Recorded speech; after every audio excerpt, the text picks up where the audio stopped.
دعوت اسلامی کی مرکزی مجلس شورا کے رکن حاجی محمد اسلم اتاری نے FGRF کے صوبائی ذمہ دار اور دیگر اسلامی بھائیوں کے ہمراہ پنجاب کے شہر خانپور میں قائم مدنی مرکز فیضان مدینہ کے احاطے میں پودا لگا کر اگست سے شروع ہونے والی شجرکاری مہم کا آغاز کر دیا۔ رکن شورا نے مدنی خبروں سے گفتگو کرتے ہوئے پودا لگانے کی فضیلتیں اور پنجاب میں ہونے والی شجرکاری کے حوالے سے بتایا۔ ہم نے عزم کیا انشاءاللہ الکریم ہم پنجاب بھر میں 1 ملین یعنی 10 لاکھ پودے انشاءاللہ الکریم اس اگست کے شجرکاری مہم میں ہم لگائیں گے انشاءاللہ۔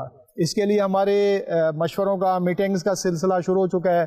سرکاری غیر سرکاری مخیر حضرات سے ہمارے مشورے جاری و ساری ہیں۔ آپ بھی آگے بڑھیے اور اس کار خیر میں حصہ لیجئے، دعوت اسلامی کے تحت شجرکاری کیجئے۔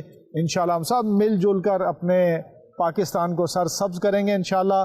اور دعوت اسلامی کا نعرہ ہے خالی پودا نہیں لگانا بلکہ کیا پودا لگانا ہے، درخت بنانا ہے انشاءاللہ الکریم۔ دوسری جانب FGRF کے صوبائی ذمہ دار نے دیگر اسلامی بھائیوں کے ہمراہ وہاڑی میں فیضان اربن فارسٹ کا وزٹ کیا، جہاں الحمدللہ FGRF کے تحت گزشتہ سالوں میں پودے لگائے گئے تھے جو آج درخت بن چکے ہیں۔ اس حوالے سے صوبائی ذمہ دار نے مدنی خبروں سے گفتگو کرتے ہوئے بتایا۔ پتھریلی زمین والی جگہوں پر اجازت کے ساتھ الحمدللہ یہاں پر پلانٹیشن کا سلسلہ کیا گیا اور اس جگہ کی جو ہے الحمدللہ اچھے انداز سے تیاری کی گئی اور پیارے پاکستان کو سرسبز اور شاداب بنانے کے لیے یہ پودے لگائے گئے تھے۔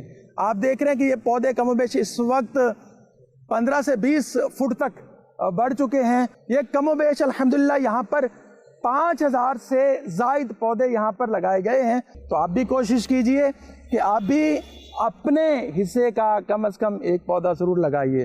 اور الحمدللہ یہ صرف ایک ہی اربن فارسٹ ہے جس وقت ہم آپ کو دکھا رہے ہیں، اس کے علاوہ کم و بیش 19 اربن فارسٹ ایسے ہیں جس میں بھی ہزاروں پودے لگ چکے ہیں۔ انشاءاللہ الکریم 1 اگست سے ایک مرتبہ پھر ملک بھر میں FGRF کے تحت شجرکاری مہم کے سلسلے میں پودے لگانے کا آغاز کیا جائے گا۔